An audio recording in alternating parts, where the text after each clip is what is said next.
So, hello. I'm with Stephanie, who is a trauma expert. She will introduce herself using hopefully her full name so that you can find her online.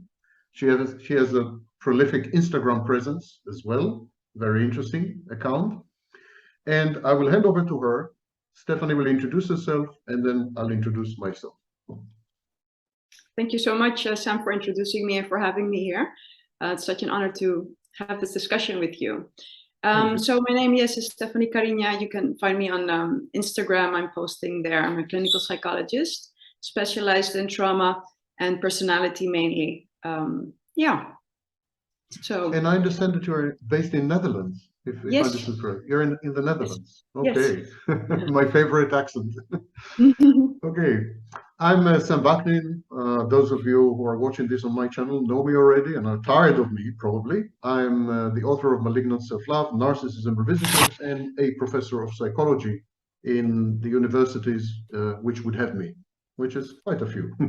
So, today we're going to discuss essentially, I believe, trauma. And more specifically, we're going to start with trauma bonding. And then Stephanie and I will have a free exchange. We'll have a conversation, in effect, about things that interest her.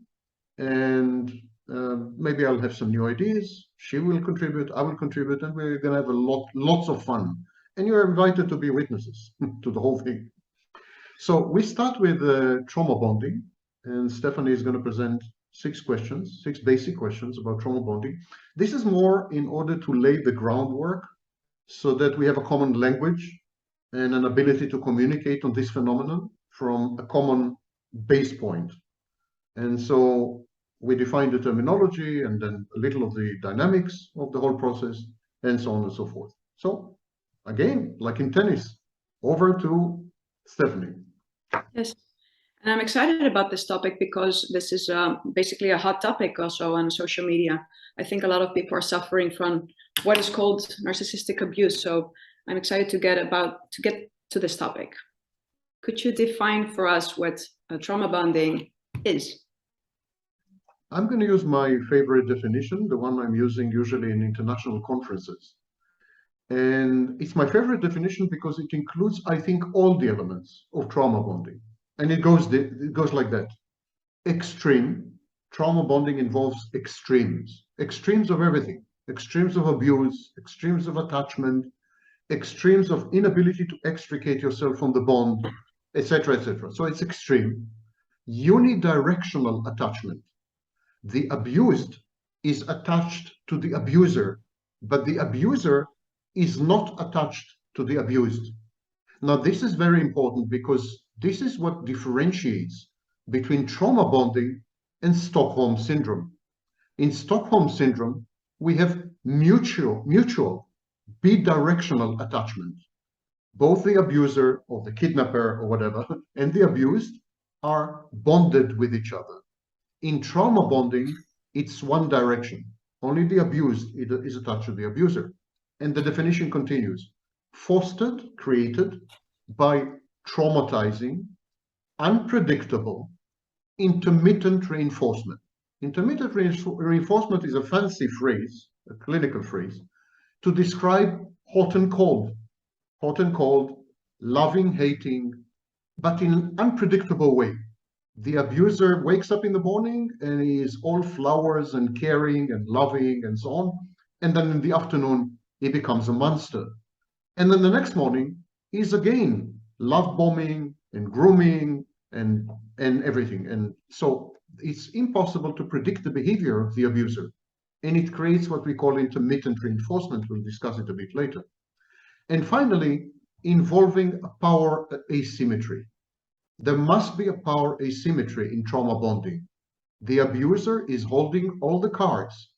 The abused is needy in the sense that she needs the abuser. So I'm going to repeat the definition. Trauma bonding is extreme, unidirectional attachment fostered by traumatizing, unpredictable, intermittent reinforcement involving a power asymmetry. And this definition is derived from what we call in psychology learning theory. Yes, there is such a thing, learning theory. It also borrows a little from behaviorism. And that's my favorite definition. But I must warn you, there are others. Thank you for that. So what sometimes they call it an emotional attachment. So it's only a one-sided emotional attachment from that perspective. Okay. Yes, in trauma bonding, it's one-sided. In Stockholm syndrome, it's two-sided. Okay. So then one would ask, why stay in such an abusive relationship, right? So what are some of the dynamics in trauma bonding? Why would one stay?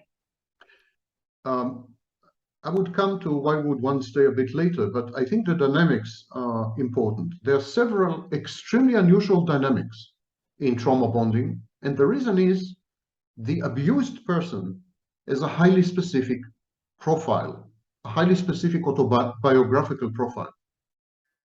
And so within trauma bonding, we find people, I hate to use the word victims, because trauma bonding is a collaboration. It's a dance macabre.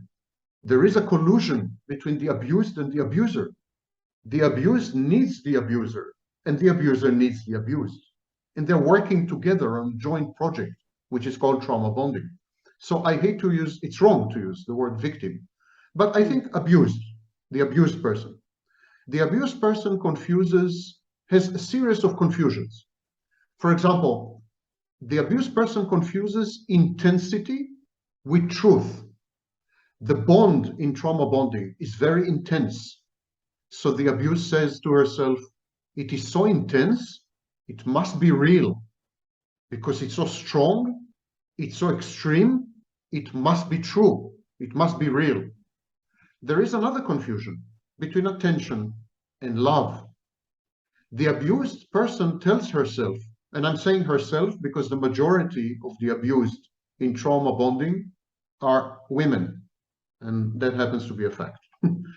So the abused person tells herself, he's giving me attention. It may be bad attention, it may be abusive attention, it may be violent attention, but it proves that he loves me. The fact that he is jealous when I just look at another man, it's proof that he loves me. The fact that he beat me up from within an inch of my life and I'm in a hospital, it proves that he loves me. He couldn't control himself. Actually, I provoked him. So there is a lot of confusion. And the reason the abused have all these confusions is because they dread loneliness. They have extreme separation insecurity. Separation insecurity is the clinical term for abandonment anxiety. So they have extreme abandonment anxiety, very much like a borderline. And so they dread loneliness and they lie to themselves. They say the abusive partner loves me because he pays attention to me. And because he's so intense and extreme, it proves that he loves me. And then in many cases, there are coercive circumstances. The abuser isolates the prey, isolates the victim or the abused person from her family, from her social circle. He isolates it to the point that she totally depends on him, even for daily functions, let alone mental functions, psychological functions. And he creates in her the belief that she is unable to escape. He gaslights her into believing that she doesn't have any capacity to extricate herself and to walk away. He, for example, teaches her helplessness. This is called learned helplessness. He teaches her that she is helpless, she's stupid, she is inadequate, she's uneducated and ignorant. She will never make it. No one else will ever love her. She will not find a job. She should not walk away because he is her only guarantee, her only source of safety. And she buys into this story. And finally, another important dynamic is what is called betrayal trauma. Betrayal trauma was first described by Carnes, C-A-R-N-E-S, and expanded upon by a very important scholar from Stanford. The name is Jennifer Freyd. And Jennifer Freyd coined the phrase betrayal trauma blindness. And together with Carnes's work, there is a betrayal trauma theory. And I'm going to read to you the definition Freud's definition of betrayal trauma. When you cannot, or when you are not allowed to express your experience of trauma and abuse, when you're not allowed to communicate the breach of trust, the disempowerment, the negative emotions, and the profound betrayal by someone that you depend on in a crucial way, such denial and repression lead to severe mental health outcomes, dependency, dissociation, and a host of other long-term mental health disorders. So all these dynamics work together in trauma bonding, which is the reason trauma bonding is by far the strongest bond and attachment we know. It's even stronger than the maternal bond to a child or a love affair. It's extremely strong and extremely difficult to break. And so how come is it so strong, even stronger than with a relationship with the mother, childhood? It is so strong because it fulfills all these needs. It fulfills multiple psychological needs. And because the victim learns to internalize the view of the abuser, the way the abuser sees her or wants her to see herself. So the abuser communicates to the victim, you're hopeless, you're helpless. Don't even bother to walk away. You will not survive one day without me. I'm the guarantor of your survival and well-being, and peace of mind, and everything else you need, and so on and so forth. So there is, the abuser creates total dependency. And it's very difficult for the victim to break that. So in a way, the abuser takes over the abused person. He takes over in multiple ways. He becomes, for example, her reality testing. In other words, the abused person loses her belief in herself. She begins to think that she is not capable of appreciating and appraising reality properly. She begins to distrust her own judgment. And so she resorts to the abuser. She asks the abuser, is this real? Am I not crazy? Can I trust my judgment in this case? What would you have done had you been me? Etc., etc. The abuser's reality testing, the abuser's judgment displaces and replaces the victims. The abuser becomes an extension of the victim in this sense. We can say that the victim outsources her internal world, her internal processes, she outsources them to the abuser, so that the abuser becomes an external regulator. The abuser has the power to regulate the abused person's emotions, moods. And this is why many of the people in trauma bonding situations actually suffer from dysregulatory or dysregulation disorders. For example, borderline personality disorder, where the person is incapable of regulating her emotions and her labile moods by herself. She needs an external input. She needs someone from the outside to regulate her. And the dependency becomes total. Now, consequently, the victim or the abused person lies to herself because there is a cognitive dissonance. On the one hand, she is abused. She is not stupid. The abused people are not stupid. No one says they're stupid. They know that they're being abused, but they can't walk away.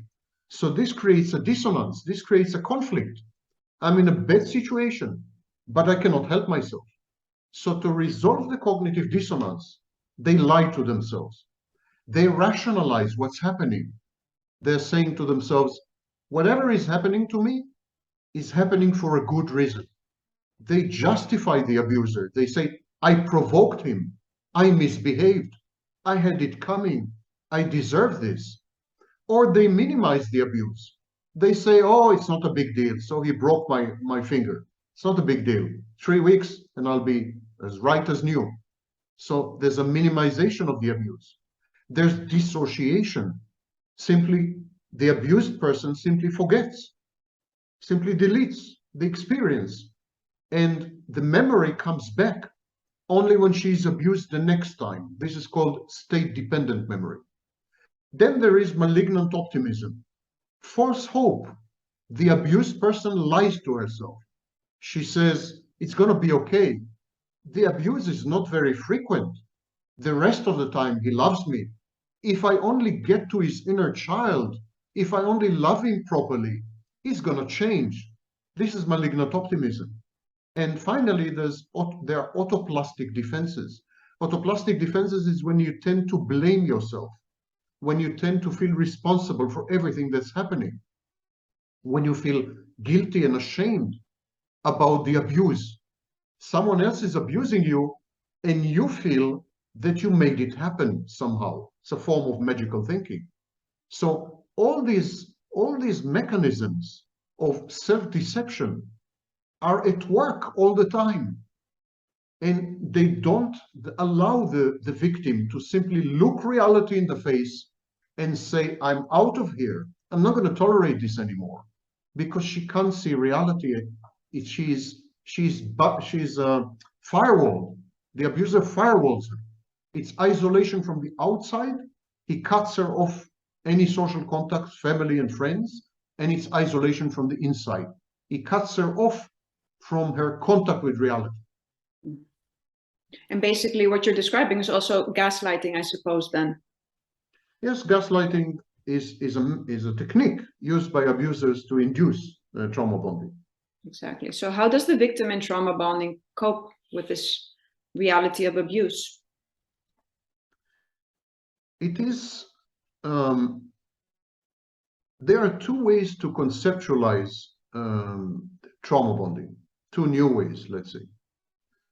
One way is as a fantasy defense, and the other way is as a self-harming activity.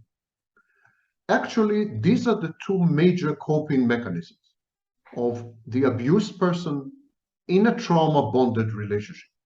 Either she retreats into fantasy, or she begins to harm herself by actively participating in the abusive cycle. And I will elaborate a bit, with your permission, on each one of these two. Trauma bonding is a fantasy defense. What the abuser does, he comes to the abused person, he comes to the victim, if you wish, and he says to her, I'm going to love you the way a mother loves. I'm going to love you like a mother. I'm going to play the maternal role. I'm going to idealize you, and then I'm going to give you access to the idealized image. And you will fall in love with your own idealized image through my gaze. I'm going to have a monopoly, says the abuser. I'm going to have a monopoly on your newfound self-love. I'm going to love you unconditionally the way a mother loves you, and I'm going to allow you to love yourself unconditionally by idealizing you and letting you have access to this idealized image. And they strike a deal. The abuser and the abused strike this deal. The abused says, you can do anything you want to me as long as you love me as a mother does and allow me to gain access to my idealized image, because it's addictive, it's intoxicating. And then the abuser suddenly switches.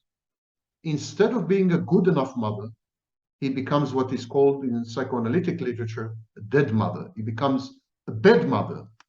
He becomes a vicious mother, an absent mother, narcissistic mother, selfish mother. And this disorients the victim completely, because she believed that the abuser loves her. She believed that the abuser loves her the way a mother loves her child. She saw herself in the abuser's gaze, in the abuser's eyes, as an idealized infant. And suddenly he hates her. He devalues her. He attacks her. And this is exceedingly disorienting. She can't give up on this newfound so-called fantastic love. It's a chance at a second childhood. It's a chance to get things right, to resolve conflicts, to experience the kind of love that maybe she had never experienced before, and to be seen as a flawless object. And she doesn't want to let this go. But on the other hand, it's very painful, because there are these constant attacks by the abuser. So what she does, she retreats into fantasy. She idealizes the abuser, and she begins to have a relationship with the idealized object in her mind that represents the abuser. So in a way, what she does, she takes a snapshot of the abuser, then she photoshops the snapshot, she converts it into an ideal image, and then she cuts off the real abuser, and she continues to interact with the representation of the abuser in her mind. She begins to have a relationship with an internal object, because the external object, the real life partner, the abuser, is too painful. The second solution is self-mutilation. We know, for example, in borderline personality disorder, when there is a lot of stress, where there is abandonment or rejection, real or imagined, the borderline self-mutilates. She cuts herself, she burns herself, or she engages in dangerous, reckless behaviors, for example, promiscuity with total strangers. These are all forms of self-harm. She harms herself. Why does the borderline harm herself? Because it's a coping mechanism, and a very effective one, very efficacious one. The abused person, the victim, in trauma bonding, does exactly the same. She uses the abuser to harm herself, to mutilate herself, to damage and injure herself. Trauma bonding is a collaborative form of self-mutilation and self-harm, and it has three functions as far as the victim is concerned: to numb, to emotionally numb herself, to eliminate dysregulated emotions that threaten to overwhelm her. The emotions inside her are too strong. So by being abused, by collaborating with the abuser in a trauma bonded situation, these emotions that threaten to overwhelm her are numbed, they're suppressed, they're repressed, and she can forget about them, at least for a while. The second function is to allow her to feel alive through pain. The irony is that victims of trauma bonding often describe the drama in trauma bonding, the abuse, even the physical attacks. They describe these experiences as lively experiences. They felt alive. In other situations where there's no abuse and no pain, physical or psychological, they feel dead inside. Otto Kernberg called it the emptiness. Seinfeld, another psychoanalyst, called it the empty schizoid core. At the heart, at the nucleus, at the core of trauma-bonded victims, there is an emptiness, there is a deadness, they're dead inside. The abuser brings them back to life, revives them and resuscitates them with his dramatic antics and with his abuse. Finally, trauma-bonded abuse is intended to punish, to defeat, and to destroy the victim.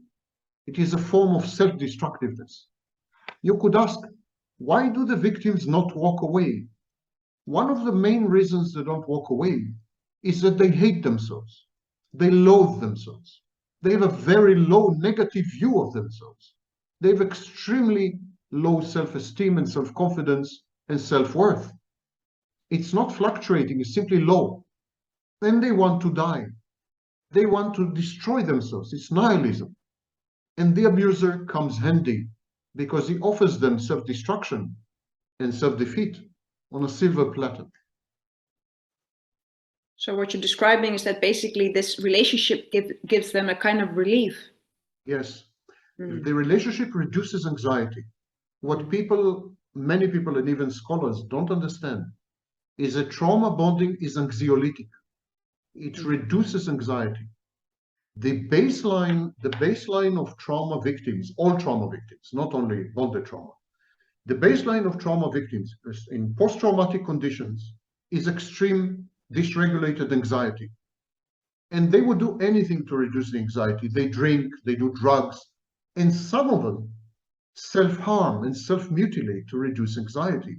And one of the best ways to harm yourself is to find the wrong partner. Because if your mate selection is self-destructive, you will find a partner who will mutilate you, who will harm you, exactly like a cigarette or a knife, you know? And so these women, in most cases, they self-harm through the wrong partner, or actually the right partner for them, because they want to destroy themselves. But you see, there's another thing. The abuser creates in the victim a set of mind. He inculcates in the victim beliefs. He replaces the victim's belief system with his own belief system. And there are automatic negative thoughts, automatic sentences, negative sentences that keep circulating throughout the victim's mind. For example, I am lucky to have this abuser. I'm worthless, I'm damaged goods, I'm broken. I'm lucky to have found even this guy who is an abuser. If I leave the relationship, who else would want me? Where will I find another partner? I will never find another partner. This is a sentence, this is a message that the abuser is implanting in the mind of the victim. This process is called entraining. It's a form of brainwashing.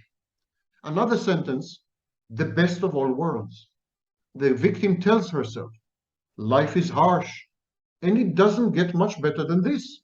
Actually, my life is not so bad. You know, I have a relationship, I have a man, he clearly loves me because he beats me up. He's jealous, and so the grass is always greener on the other side. It's an optical illusion. My life as it is now is as good as it gets. Another sentence. My partner may be bad, but he is not worse than other partners. Every other partner I will find will have flaws. Every other partner will abuse me. Every other partner will have quirks and eccentricities. Every other partner I will have to get used to. I will have to accommodate every other partner. Better stick with what I know and what I have. No one guarantees that my next partner will not be even much worse than this one. So why not stick with this one? And finally, there's another sentence that the abuser entrains into the mind of the victim. There's no such thing as happiness. Don't pursue happiness. Happiness is for idiots. Happiness is for adolescents. Serious adults don't pursue happiness. They pursue utility and self-efficacy. Life is a serious business. It's not about being selfish. The pursuit of elusive happiness is another name for selfishness. You should meet your obligations. You should get on with it. You should move on. Yet best you can expect what I'm giving you as an abuser. That's the best you can ever get. This is happiness. Your life now is happiness. You just don't know how to identify it. You don't know how to recognize it. You're stupid. You're deficient. You're dysfunctional. You're mentally ill. You don't realize you have the best life imaginable. So all these sentences, these are negative automatic thoughts. All these sentences implanted in the victim's mind by the abuser are forms of control. They control the victim because they teach her to be hopeless and helpless. I think we should take a break now. And if you wish, we can return and have a conversation. Yes. Thank you. Yes.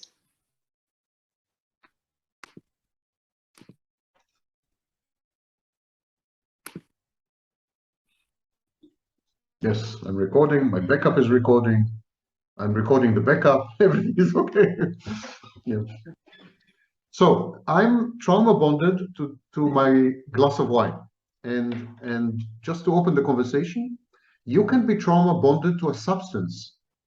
You can be trauma bonded to an institution. You can be trauma bonded to a parent, to a mother or father. You can be trauma bonded to a sibling. Trauma bonding simply means that you can't walk away from a situation that traumatizes you with anything. Now, an alcoholic is traumatized by the alcohol because many bad things happen to alcoholics when they drink, you know, but they can't stop. So we could say that addiction is a subspecies of trauma bonding. Just to kick off the conversation. So that's interesting. I never thought of it that way, but yeah. So that's any type of abuse, including the alcohol, the negative aspects of alcohol. Yeah, wouldn't you agree that the alcohol abuses the alcoholic? Yeah. In many ways. I mean, horrible things happen to alcoholics. They're robbed, they're mugged, they're killed, they're absolutely horrible things. And yet they can't stop. They can't just walk away. And if you analyze the psychodynamic of addiction, you discover huge similarities with trauma bonding. Trauma bonding may be the mechanism that generates addiction, actually. Yeah, interesting. And you were describing about the entraining process, that abuser implements beliefs, and that's why the abused stays, and with the purpose of controlling them, basically making them feel powerless and helpless to not leave. And now I realize, because I've been posting on gaslighting, now I realize why they say it's so important to leave as soon as possible, because otherwise this process gets worse and worse, and then you have totally a different belief system, and you will feel totally helpless and depressed and stay. Very true. It's very true. Training is a relatively new concept. It was first discovered 10 years ago among musicians. Musicians were playing music together, and the brain waves of the musicians became identical. It's like they had one brain, a hive brain. And so I extended this and I said, if someone repeats the same sentence to you all the time and does it in a kind of musical way, like with the same intonation and the same inflection and the same accent, so there's music in the background, isn't training you in effect. Now, this leads to a kind of brainwashing. It uses a mechanism known as internalization introjection. Used to be called identification, but the name has changed. Internalization introjection is a very powerful mechanism where we internalize other people who are meaningful to us. So the abuser forces you to internalize him, so you have an internal object of the abuser in your mind, and then he attaches to it the verbal abuse. He attaches it to his internal object. So the internal object begins to repeat the abuse inside your mind. Simply, even when the abuser walks away, you broke up with the abuser. His voice is still inside your mind and still repeating the same sentences and the same, because he created this attachment, if you wish, between internal object and entrained sound, entrained voice.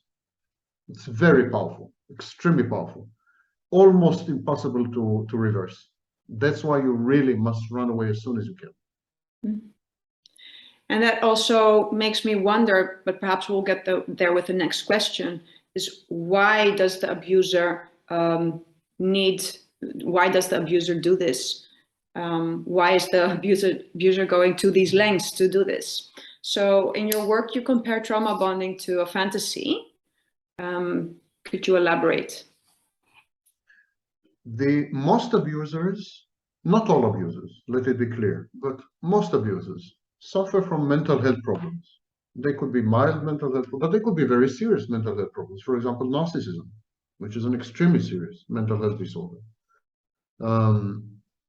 And so these abusers have serious problems with what we call object constancy. Abusers grow up in dysfunctional families and were exposed to dysfunctional mothers, also known as dead mothers. These are mothers who are selfish, absent, depressed, angry, neglectful, or instrumentalize the child, parentify the child, bad mothers who don't know how to be mothers. So consequently, this child is unable to form what we call object constancy. The child becomes very insecure, very clinging, very needy, terrified when the mother leaves the room because he has no representation of the mother in his mind. And this is what is known as object constancy. So these abusers, when they come across an intimate partner, they have to objectify her. They have to convert her into an object because objects can be controlled.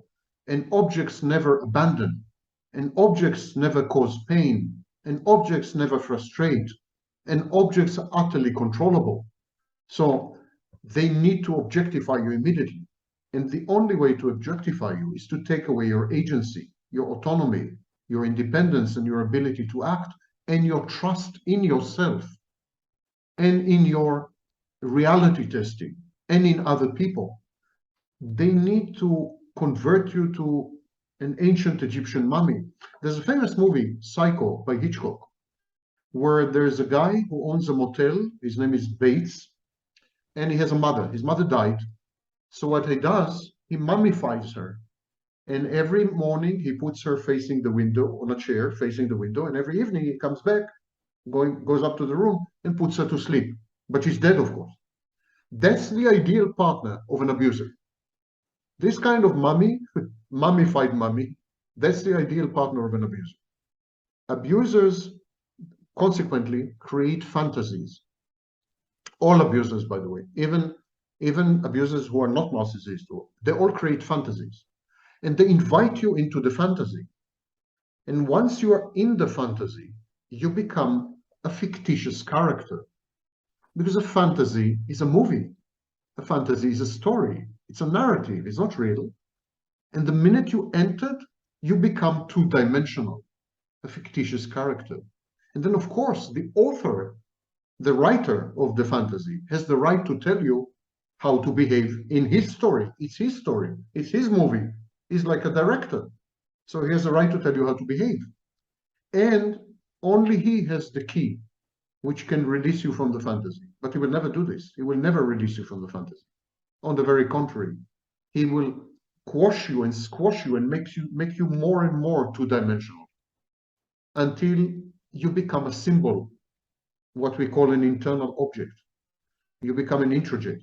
You lose your real life presence. You become a figment in the abuser's mind. That's why abusers, for example, have no problem to beat you up physically or to torment you verbally or psychologically, but they would never do this to other people. You know, many victims of abuse, they say, my abuser is so kind and so nice to other people. He abuses only me. And so people find it hard to believe me because he's a pillar of the community. He's charitable, he's altruistic, he's a wonderful man, he's kind with everyone. Then he comes back home and he beats me to the point of having to go to the hospital. And no one believes that he's capable of that. Because when the abuser abuses his intimate partner, he is not abusing the external object. He's not abusing the real person. He's abusing the internal object. And he doesn't have other internal objects. It's his partner. That's the reason. No, he has many other internal objects, but one of them is the intimate partner. He has what we call introjects. So he has a representation of his mother, of his father, peers, teachers, role models. He has other internal objects, for example, self-states. He has all kinds of states of the self. Everyone, by the way, even healthy people, have many internal objects. But the internal object that is used to regulate some of the critical needs of the abuser is the intimate partner. So he develops a kind of sick attachment coupled with enormous anxiety. And to reduce the anxiety, he needs to prove to himself that the intimate partner is a controllable object, that the intimate partner would never walk away. He needs to make sure that she would never walk away. You know, in extreme cases, he disables her physically. He poisons her, he breaks her legs. There's a famous movie, Misery. It's a movie with, you know? So in Misery, there's a fan of a writer. She's a fan. And the writer has an accident. And the fan of this writer finds him in the snow and takes him home, to her home. And she nurses him and nurtures him until he heals. But then when he heals, he wants to walk away. He wants to return to his home. And she wouldn't have it. She breaks both his legs in order to keep him in her possession. And this is what the abuser does. Trauma bonding happens when the abused likes this process, when she needs this process, when she responds positively to this process. In the overwhelming vast majority of cases, the victim tries to run away. The victim is unhappy. She's egodystonic. She tries to extricate herself. She seeks help. She wakes up and educates herself. In the vast majority of cases, the victims have agency of some kind or another, and they try to walk away from the situation. But in a small minority of cases, the victims want this to happen. Trauma bonding is collusive and collaborative. It's not true that trauma bonding happens to kind of innocent victims. It's a collaboration. And the abused person is attached, bonded, loves the abuser because he abuses her. This is the politically incorrect, unpalatable truth. The reason she's attached to, the reason she's bonded to him, why she loves him, is because he guarantees to her unmitigated, uninterrupted mistreatment. And she needs it for the reasons that I described before. So that's what you're describing with the fantasy from both parties, the contract, basically. So the narcissist needs this love, this validation, basically, that he never received as a child, and is afraid to lose her, has the fear of abandonment, and that's why he needs to control her. Of course, it can also be the other sex, but needs to control her. Okay. And that's why and she needs to be loved. Yes. The victims of trauma bonding are love addicts. They're love addicts. Mm-hmm. They need to be loved. When they are not loved, they feel dead inside. Mm-hmm. But they mislabel, they misinterpret many behaviors as love when they're not. They see love everywhere where it is not. For example, they mistake dependency for love. They mistake abuse for love. They mistake romantic jealousy for love. Because they are so addicted to love, and because they feel alive only when they are in a dramatic, extreme love relationship, they tend to see love everywhere, in every behavior, and with everyone. That's why I told you that trauma bonding is a form of addiction, and can explain, is a major mechanism in every addiction. Because there is a love affair between the alcoholic and his alcohol, absolutely and definitely. Anyone, I worked with alcoholics for 10 years, anyone who had witnessed an alcoholic, when he sees alcohol, when he glances, he sees a bottle, it's love. Mm-hmm. Love is in the air. Mm-hmm. So, and we call it cathexis. The clinical term is cathexis. There is emotional investment in the process of loving. The trauma bonded victim loves to be in love. She's emotionally invested in loving. Never mind who, never mind what, she must love. Why is that? Because she feels dead. She has no existence except through the gaze of another person. It is the gaze of another person that defines her, mm-hmm. and that convinces her that she exists. Mm-hmm. When she is not loved, and again, she misinterprets what is love. Mm-hmm. She calls many things love which are not love. Mm-hmm. But okay, when she believes that she is not loved, there is no external gaze, and she feels that she is not seen. And because she is not seen, she doesn't exist. She falls apart. She disintegrates. It's a process called decompensation. The borderline, the narcissist, many other mental health disorders, the glue that holds them together is another person's gaze. The narcissist needs other people for narcissistic supply, attention. The borderline needs other people to regulate her emotions and moods. When these people are not loved, quote unquote, by another person, there is no glue, and they fall to pieces, and they feel dead, totally dead. And with totally dead, you mean, is it like form of total disconnect to the world, intense loneliness? What is it that? The clinical terms are emotional numbing and reduced affect display. They feel that they don't have sufficient energy to manifest.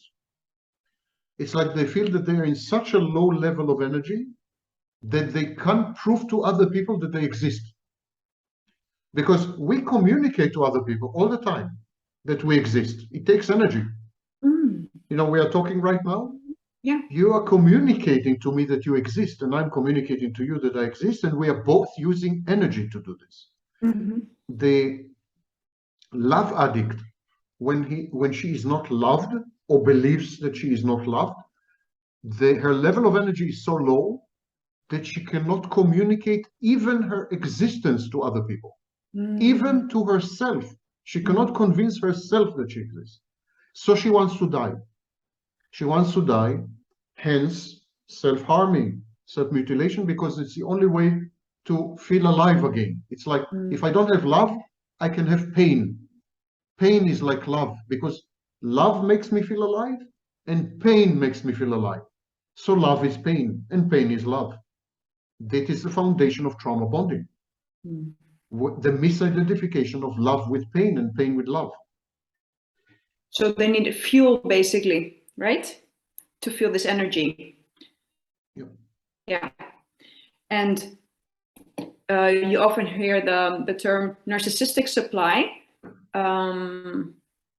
which is to be seen and all these things. But on the other hand, you have also the abused persons. That person also needs supply. So both need supply, basically. The abused person needs, you could think of the abused person's version of love as supply. Yes, because it's to be seen. You're right. It's to be seen. Yeah. Seen, to be regulated, all these things. And could we state that, because you said many people who get in a trauma bonded relationship and have a sense of agency or are generally healthy can get out and will get out. Some people actually stay in it because they gain something out of it. So are these people mostly people with borderline or codependency or a specific disorder? What are the factors? Obviously people with regulatory disturbances, regulatory disorders, such as borderline personality disorder, dependent personality disorder, also known as codependency. The codependent has difficulty to regulate her needs. She outsources her needs to an intimate partner. The borderline has trouble to regulate her emotions and her labile moods. So she outsources the regulatory function to an intimate partner. So these kind of disorders definitely are much more likely to end up in trauma bonding. But the truth is that even healthy people can end up in trauma bonding. Even healthy people, depending on the period in life that you find yourself. For example, healthy people who have just undergone a major crisis are very vulnerable.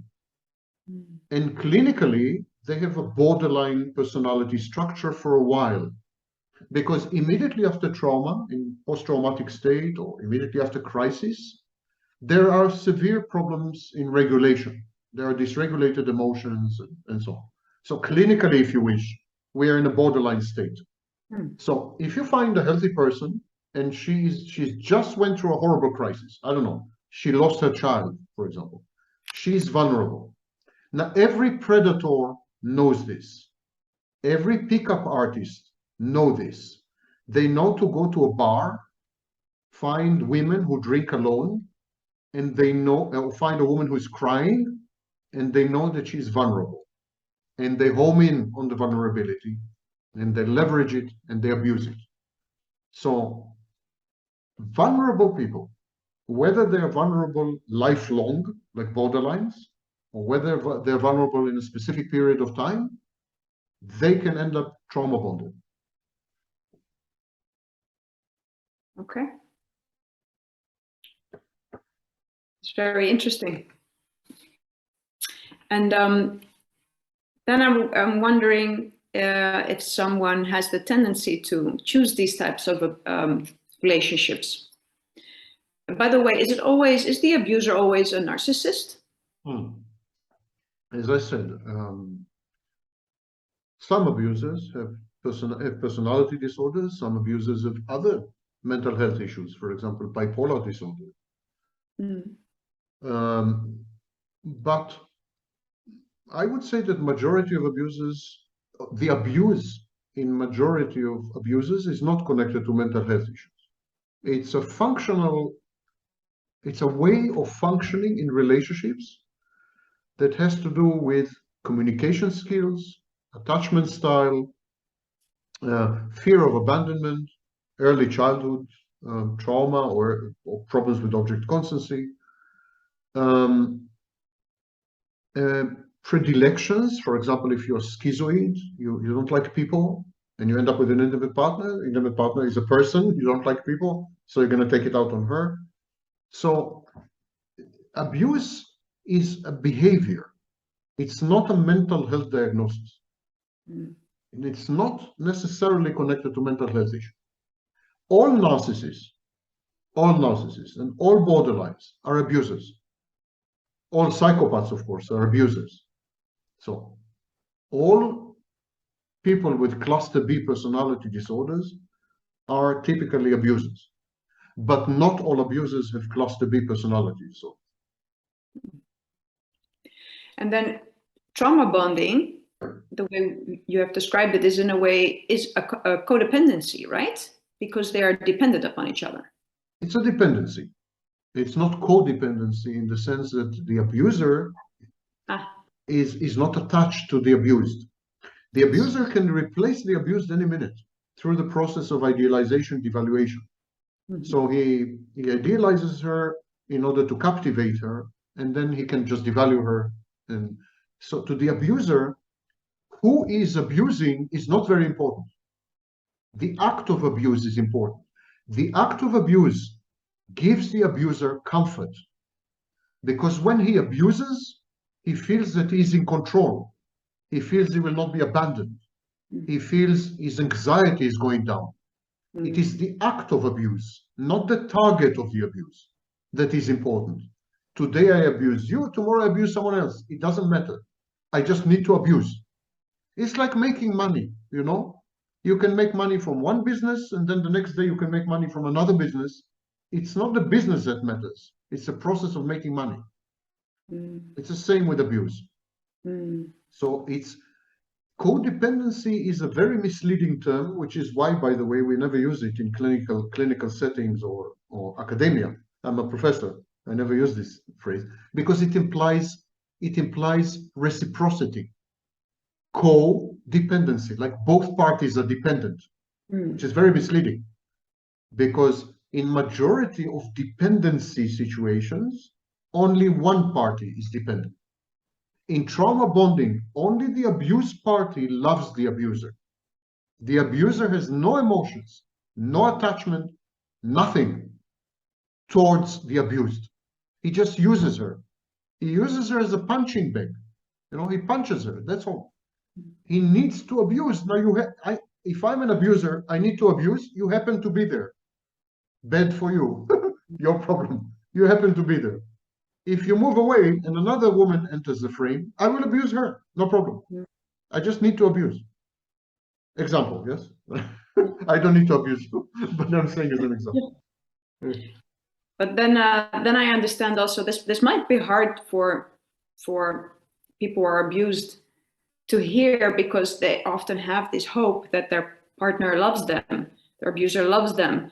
But from what I understand also from your videos, which were very insightful, is that the abuser doesn't form an attachment to them. It's an attachment to what he has, the snapshot he has from them. So he never really cared. And what you're describing, he cared about the abuse, the feeling of control, not necessarily about the other person. Is that correct? That is correct for all abusers, by the way, not only narcissists. All abusers, abuse is a power play. It's a control strategy. It has very little to do with the target of abuse. Now, the targets of abuse, they want to feel special. They want to feel unique because they have their own grandiose narcissistic defenses. And they want to make sense of what happened. They want what happened to have meaning. They want the abuse to make some sense. So they say, I'm being abused because I'm highly empathic. I'm being abused because I'm kind. I've been abused because I'm a nice person. I've been chosen to be abused. I haven't been abused randomly. I haven't been abused accidentally. I've been abused because I've been chosen. They want to convince themselves that what happened makes sense. But here's the breaking news. Abuse doesn't make sense. And the abuse victims are not chosen. They just happen to be there conveniently. There is no commonality. There is no typology of abuse victims. We have a we have a field called victimology. And in victimology, we study profiles of victims. And when it comes to abuse in intimate relationships, there is no typical profile. Everyone can be abused. Anyone can be abused. Empathic and non-empathic. Good people and bad people. Anyone can end up being a victim of abuse. So you're not special as a victim of abuse. You've not been chosen. You just happen to be there. That is very difficult to hear because it means that the abuse was random, accidental, meaningless, senseless. And so your life was ruined by an accidental occurrence, by some random event, and you can't digest this. You can't digest this because you attribute to the abuser humanity. But when the abuser abuses, he is not human in any sense I'm aware of. For example, we have demonstrated that during episodes of abuse, there is a total lack of empathy, even when the abuser is otherwise empathic. So when the abuse happens, exactly during the abuse, he's totally disempathic. He is also self-centered. He becomes highly grandiose and self-centered during the episodes of abuse. It is another very interesting observation that is a bit under-analyzed. Abusers are like multiple personality. They have one personality when they are not abusing, and a totally different personality when they're abusing, which makes it impossible for the victim to comprehend what happened. I can't believe that he did this.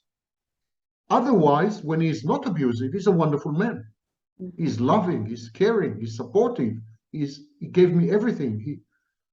And then he broke my arm, or destroyed me verbally, and I can't put the two together. It's like two personalities. And yes, she's right. There are self-states, what I call self-states. There are self-states. The abuser, when he abuses, is not the same person as the abuser when he is not abusing. And that's very, very difficult to comprehend and accept. Because you see, if you're a victim and you need to give up on the abuser, you need to break up, you need to walk away, you're giving up also on the good personality. You're not giving up only on the bad personality. It's like Dr. Jekyll and Mr. Hyde. If you give up on Mr. Hyde, you're also giving up on Dr. Jekyll. When you give up on the abuser, you also give up on a wonderful man. Because there are periods when he's a wonderful man, and there are periods when he's a monster. You give up on the monster, you give up on the wonderful man also. It's a package deal. Can you do that? Many victims can't. They say, okay, he's a monster sometimes, but he's also the most wonderful man I ever met. And I'm not willing to give up on this. I'm willing to pay the price to be with the monster every 3 weeks, So there's a lot of denial going on there for the victims, basically. It reminds me, I've been working in addiction, and it's always important then to realize what are the disadvantages from the addictive behavior, and you need to really come clean in a way. And so these people also really need to come clean with reality, really need to see what it is. And I also have had clients who were so, and perhaps now I understand this is very positive development, and that coming out of such a relationship, they feel so bad about themselves, they feel so ashamed that they have allowed this to happen. But at least there's a realization there. They're realizing what happened and that it was in a way useless, but they feel so bad about it. Yeah. Shame and guilt, ego incongruent emotions. Shame and guilt, on the one hand, indicate facing reality, which is always good. But on the other hand, they can indicate an attempt to take responsibility for what happened, to feel responsible, to feel guilty for what happened, to feel ashamed because you could have behaved differently or you could have made different choices or so. And this I don't encourage in my clients. Because I tell them, when you take responsibility for what had happened, you're trying to reassume control. You're trying to say, my abuse was my fault.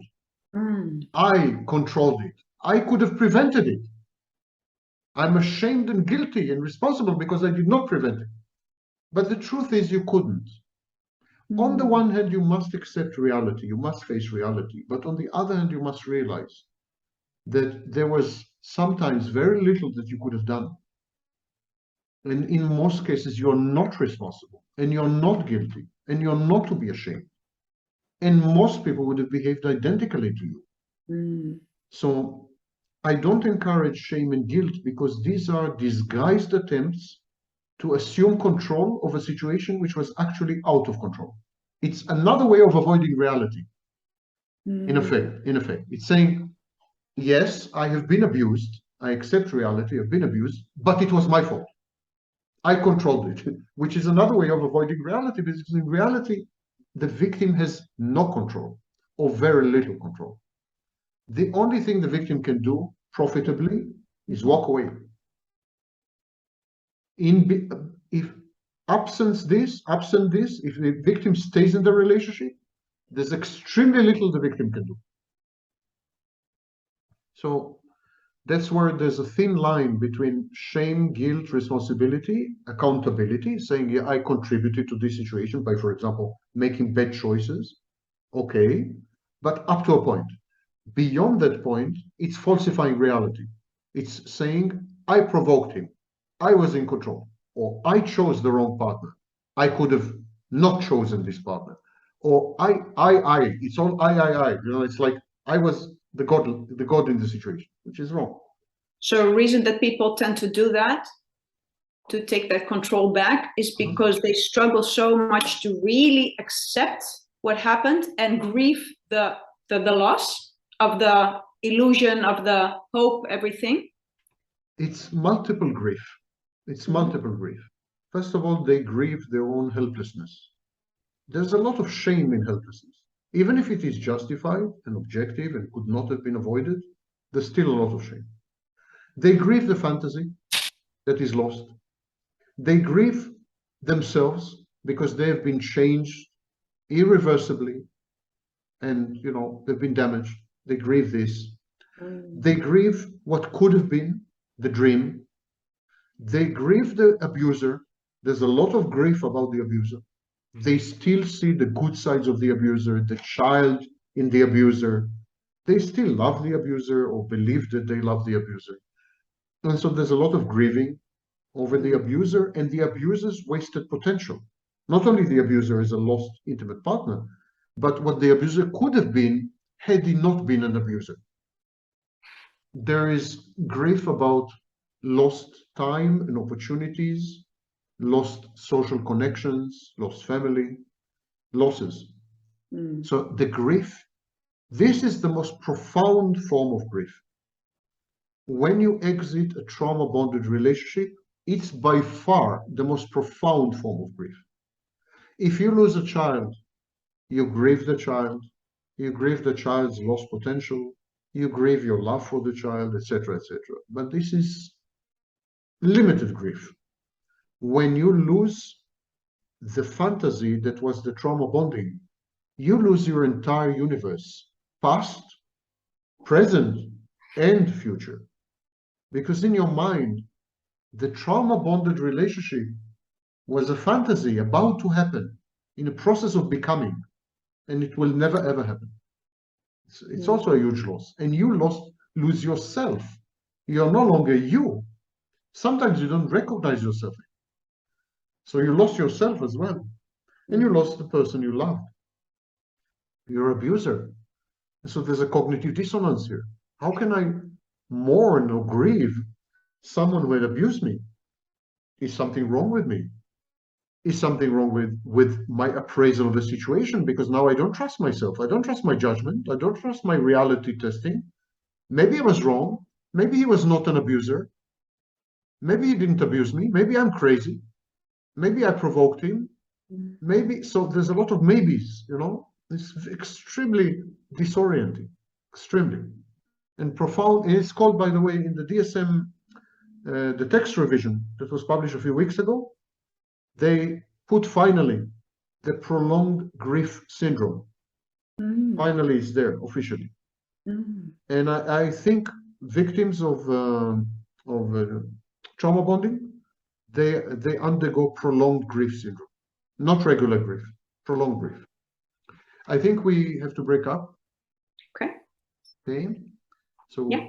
We'll say a temporary goodbye. Okay. See you soon. Hello, Stephanie. Welcome back. Thank you. Okay. So you warned me that you have a question. I have a question, yeah. So you've explained a lot about how it is for the person that is abused and how hard it is to get out, and also the grief, how hard that is.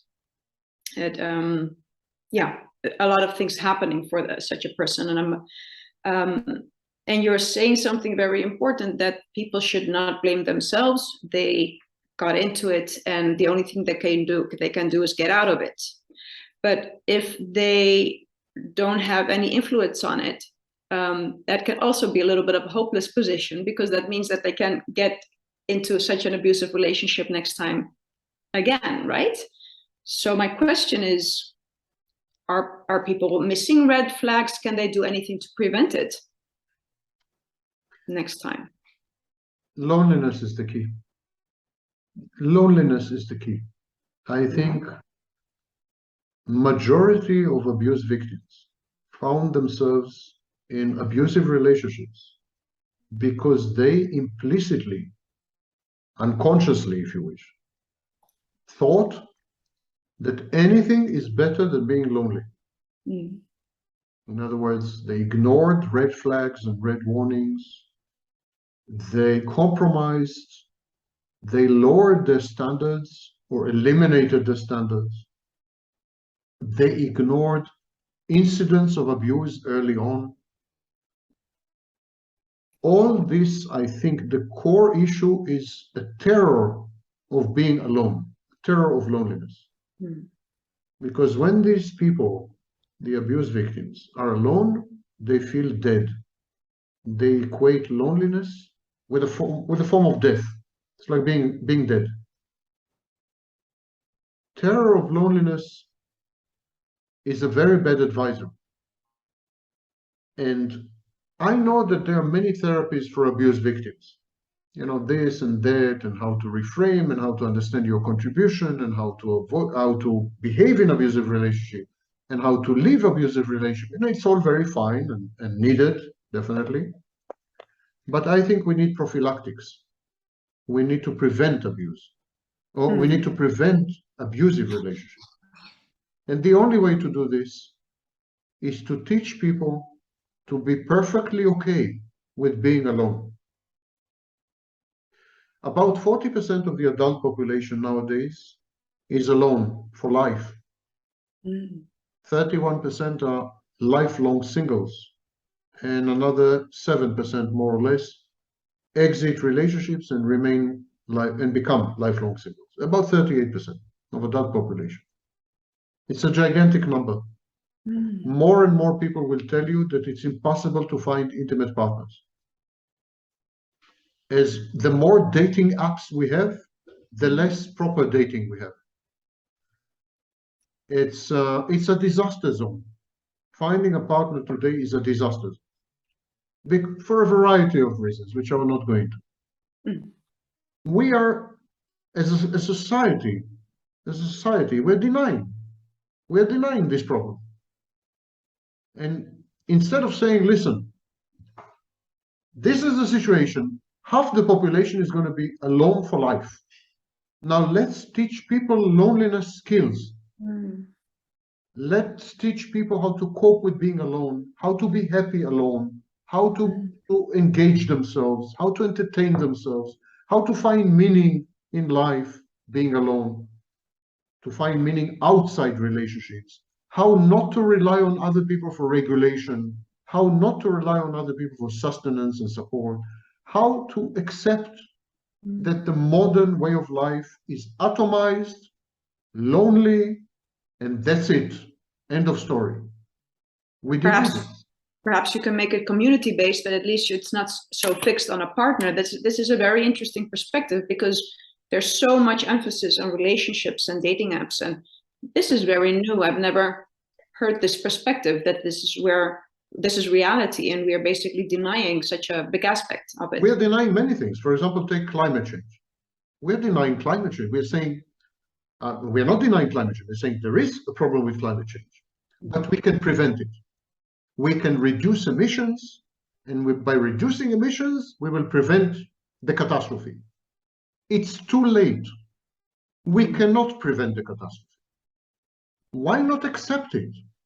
Why not prepare for the inevitable? So we are doing this in all major crises. We pretend that we still have the power, we still have the control, we can still reverse, we can still cure, we can still heal, we can still, we can still fix climate change. We cannot fix climate change. It's out of control. We need to prepare for the inevitable apocalypse. It's the same with relationships, intimate relationships. We need to accept that half the population will never have a relationship, and we need to find meaning elsewhere. In social activism, in community-oriented enterprises, in learning, in traveling, in I don't know in what, but we need to provide alternatives. Today, we are broadcasting that if you don't have sex, something is wrong with you. If you don't have a relationship, you're defective, you're deformed, you're dysfunctional. That's wrong messaging. That's wrong messaging. If you don't have a relationship, either you're not built for a relationship, and many people are not, or you had bad luck and you have to live with it. And you have to survive somehow, and you have to function, and you have to love yourself, despite the bad luck. Bad luck is not your fault. You have to accept that the world is not just, but the terror of loneliness propagated by the mass media, by show business, by Hollywood, and so on, the terror of loneliness pushes people to make very, very bad decisions in mate selection, and then even worse decisions within relationships. If loneliness was legitimized and sexlessness was legitimized, many people would have been much happier. And this is the situation. I think people, you're right, are ignoring. Listen, let me tell you something. You have all the information you need on the first date. When you meet someone and you spend more than 2 hours with him, you have all the information you need on that first date. However, if you are terrified of loneliness, you would tend to suppress this information, ignore it, reframe it, justify it, rationalize it. You tend to play games with it because you wouldn't tolerate it. You would lower your standards. You would compromise. You would do something, because better to be with an abuser than being alone. So abusers broadcast their problems very early on, the way the abuser interacts with the waiter in a restaurant, the way he talks to a cab driver, the way he orders you about, he tells you what to do and what not to do in a first meeting, the way he decides which restaurant you go to, the way he interrogates you after you come back from the toilet, from the restroom. All these are bad signs. All these are warning signs. He doesn't accept the boundaries. The way he's not interested in what you feel like doing. Yes, or talks about himself all the time. Mm-hmm. These are warning signs, and abusers cannot suppress these warning signs for more than a few minutes. It's a myth. It's a myth that abusers are very good at camouflage. It's not true. If you are with an a-hole, if you are with a jerk, if you're with a narcissist, it comes out in the first 15 minutes. And that is if he's very good in acting. So, and if you're ignoring these signs, you're ignoring these signs because you feel compelled to ignore these signs. And you feel compelled to do this because you're terrified of the alternative. You should compromise. Of course you should compromise. Life is a compromise. But you should never compromise on your well-being. You should never compromise on your health, physical or mental. You should never compromise on abuse in any form, even if it is directed not at you, but at third parties. If you see your date abusing a waiter, walk away. That's an abuser. But then the question will be, I can imagine that these people who are so afraid of loneliness, of not ending up alone, not being in a relationship, they would prefer everything to that. Yes. Yes. So they need to, even if when they get out of such a relationship, they really need to make a decision for themselves. Am I really willing again to self-sacrifice in order to be in such a illusion for the outside world, for not coping myself? They also need to make a decision themselves, and society should change the focus a little bit. Yes, and you see that there is the rate of recidivism is very high.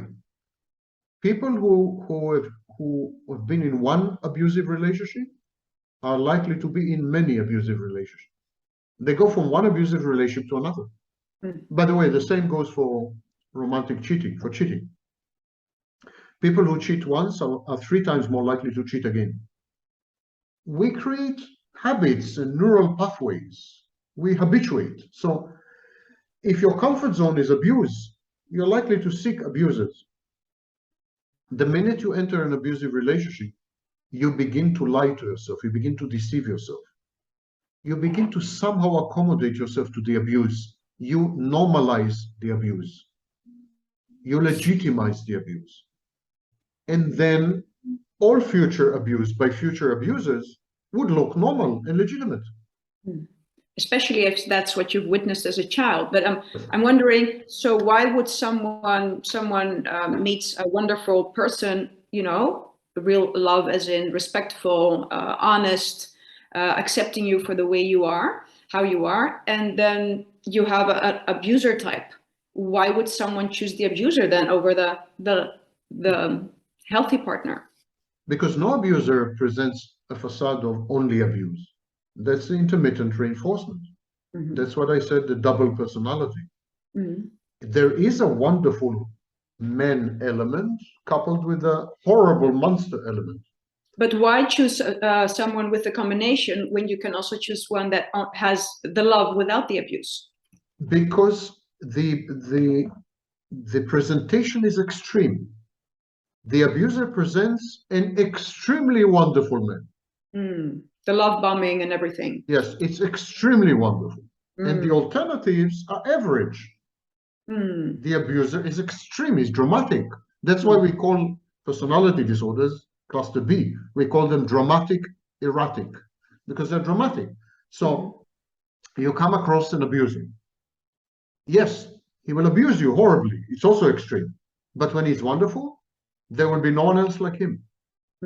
He will be the Mr. Wonderful. No one will come close to him as a wonderful person, and no one will come close to him as a monster. Okay, so it's a dopamine rush as well. Yes, it's you get addicted. That's what I'm saying. Like alcohol, you get addicted. It's a substance. The abuser becomes a substance, you know. You consume the abuser the way you consume Coke or, you know, opioids. That's why it's so important for people to not confuse, as they say, drama with excitement, right? That's what I opened. My opening statement in our conversation was that people confuse intensity with truth. They say if it is intense, it's real. If it's intense, it's real. So they say, oh, he's so intense, it must mean that he is real, he's authentic. But no, it could be acting, or it could be compulsion. Compulsion is very intense, you know, but it's pathological, it's sick. I don't know, serial killers are very intense. Psychotics are very intense. Intensity is not an indicator of mental health and is not an indicator of reality. It's just indicator of intensity. That's all. But people confuse. When you talk to abuse victims, they say that when he was wonderful, there was no one like him. He was the ideal man. He was the love of my life. He was the perfect match. He was my soulmate. He was my twin flame. He was, I don't know what. Yes. You know, when he was wonderful, which is 70, 80% of the time. Abusers abuse like 10% of the time, 3% of the time, 5% of the time, 85% of the time, 95% of the time, they are the ultimate partner, the perfect partner. And so it's very difficult to give up on the package. And I'm also wondering, could it be that with an abusive person, usually that person is not really interested in you and who you are and what you need, while a healthy person is interested in you. And that can be, with wounded people, can be scary as well, because you don't like yourself. So perhaps these healthy people come very close and the abuser stays at a safe distance. The love bombing is not being interested in you as a person, right? There is what we call the dual anxiety, for example, in borderline, between there's abandonment anxiety or separation insecurity, and there is engulfment anxiety. This fear of intimacy, dread of intimacy, is prevalent, is pervasive in multiple mental health disorders. The fear of intimacy can be because you consider yourself less than perfect. So if someone comes to know you, they'll run away because they will see that you're less than perfect. The fear of intimacy could be because intimacy had been associated with pain in childhood. So you anticipate pain, you anticipate rejection, humiliation, cheating, betrayal.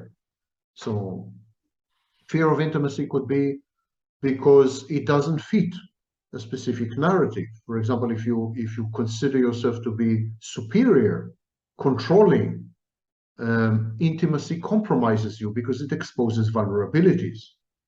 So what I'm trying to say is there are multiple reasons to fear intimacy. And so yes, the relationship with an abuser is a relationship between two fantasies, between two internal objects, not real. The two parties don't see each other. The abused doesn't see the abuser also.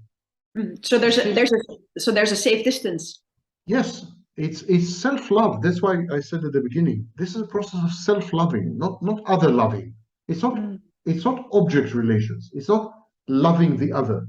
It's loving how you see yourself through the other, how you see yourself through the other's gaze. And when you talk to abuse victims, they will tell you the way he looked at me, the way he saw me, no one has ever seen me like that. No one has looked at me like that. You know, they are in love with themselves through the eyes of the abuser. And similarly, the abuser is in love, is implementing the fantasy. Is a child, and the abused one is the mother. So both of them are focused on themselves, their internal processes, their needs, their images, their fantasies. They don't have time to see the other. They're too busy managing themselves in this joint fantasy. In a movie, it's a movie. Like the actors, you know, in a movie, in a real movie, they often shoot scenes out of order, not chronologically. And very often they shoot one party and then the other party, and they put them together as if they were having a dialogue. This is exactly the abusive relationship. The two actors say their lines and are not aware of the presence of the other actor. The ultimate director put them together, but they go through their own lines. They have their own script, and the other person is just an excuse to implement the script. It's very difficult for victims to hear this, very, because they want to believe that they had meant something to the abuser. They want to believe the abuser had some kind of connection or emotion or attachment or bond. They want to believe that they're special somehow, or at least were special to the abuser. They want to believe all these things, but the truth is they were never there. The truth is the abuser never noticed their existence. They were like an object, a punching bag, an excuse. They were like a trigger. They didn't have a separate existence in the eyes of the abuser. They were manipulable internal object. This is terrifying to the victim because it means that she never existed. And anyhow, the victims have a fear that maybe they don't exist. They need another person's gaze to feel that they exist. And here, the abusive relationship implies that they never existed. So maybe really they don't exist. It's existential angst, Do I exist or not? Yeah. So these people need to reevaluate that relationship and see how they actually weren't seen. Yes. And start to identify when someone perhaps is less exciting, less of a dopamine rush, but actually does take it into account how they feel, that they are really interested. Perhaps it won't be love bombing, but it will be someone really being interested in how they make you feel, which is a big difference. It's an enormous difference, but these are addicts. Coming back to the beginning of our previous segment where I said that, these are addicts. I said that they are love addicts. They're addicted. So a normal, average person, potential intimate partner, would not excite them. They would be bored to death. They would not be sexually aroused. They would not be infatuated. There would be no drama. They would walk away. They can't have this. No. So the people who find themselves in trauma bonding for good reason. They love the drama. They love the fantasy. They love the self-harm. They love walking on the brink of death, between life and death. They love to feel that they are alive and they exist because they're mutilated. They love all this. When they come across a truly loving person, a person who really sees them, really admires or loves them for who they are, it's boring. It's boring. They can't stand it. They just want to run away. That triggers them not being alive again, which is their worst nightmare. So that's why therapy would be so crucial if they want to break this pattern, this dependency, this addiction. There is a risk. Excellent that you raise this point. There is a serious risk of trauma bonding in therapy. As you well know, you're a clinical psychologist. The initial phases of therapy involve transference, and there is a kind of bonding that takes place, or attachment that takes place between patient and therapist. Even the best therapists, with boundaries, with therapeutic alliance, with all the defenses, even there, the patient develops transference, develops emotions, projects onto the therapist dynamics, psychological dynamics from her life, and so on. So there's transference. Inevitably, there's countertransference. The therapist reacts to this. Never mind how trained and how supervised and how you name it, still reacts to it. There's a dynamic developing. And it is an intimate dynamic. Exactly like in every other intimate relationship, there is a tremendous risk of trauma bonding.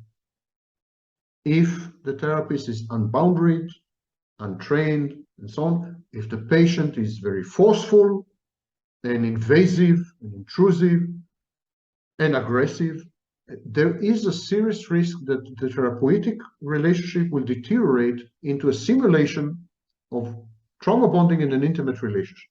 And I must say, and I'm sorry to say, that from my experience, I'm 26 years in this racket, from my experience, many therapists don't know the line, don't cross the boundary. Mm. And in many therapeutic situations, there are very perverse or wrong, bad dynamics as far as the patient is concerned. Many. I wish I could say it's a minority. It's not a minority. In many. There could be, for example, a situation where the therapist would consider herself or himself to be a savior or a fixer or a healer. Yes. There could be a situation where the therapist would react adversely to the patient and create trauma. Doesn't like the patient. You know, there could be a situation where the patient would impose a traumatic overstructure, superstructure on the therapy. She would do something very traumatizing. You know, so she would introduce trauma into. She would, for example, commit suicide in the clinic, or try to commit suicide in the clinic. You know, and that's an extreme example, but there are many ways to create trauma, artificial trauma in the. So the therapy is more intimate than most intimate relationships I know. And the risks are there. Don't think that just because you're a therapist, you have control over the situation. Absolutely, the risks are there. Not to mention the situations where therapists cross the lines and begin to have sexual liaisons or romantic liaisons with patients. I'm not talking about this. This is minority. But even in standard therapy. So you're saying that it's very important to identify, first of all, the dynamics of a dependent person, basically, we're talking about, right? And then also it's important to identify if that person actually comes there to really change or just create a new dependency. And then it's up to the therapist to be able to have good supervision and intervision to try to stay out of these dynamics, I suppose. Yes, if the patient expects you to regulate her, to save her, to replace an intimate partner in some way, and so on and so forth, these are forbidden dynamics. You should tell her, I can't work with you anymore. If you have counter transfers, I can't work with you anymore. You need to find someone else. Yeah. That's it. And by the way, it's not gender dependent. You could have these dynamics, even if you're heterosexual, you can have these dynamics with same-sex patient. These are not gender-dependent dynamics. That's why, for example, a mother can traumatize her daughter. It's not gender-dependent. You could have trauma bonding with a mother, even though you're a daughter. So it's not about sex. It's about control dynamics and regulation dynamics. Yes, very interesting. There's a lot of information for people out there, I can imagine. Okay. Yeah. It's been a pleasure to talk to you. Absolutely. It was I'm very happy that we went into the subject in such a deep way. I think it's not spoken about this in this way. So I'm very glad about that. Yes, I think we shed some new light. I agree. Yes, absolutely. Thank you. It's been a pleasure. Take care there. Thank you. Okay. Bye. Bye-bye.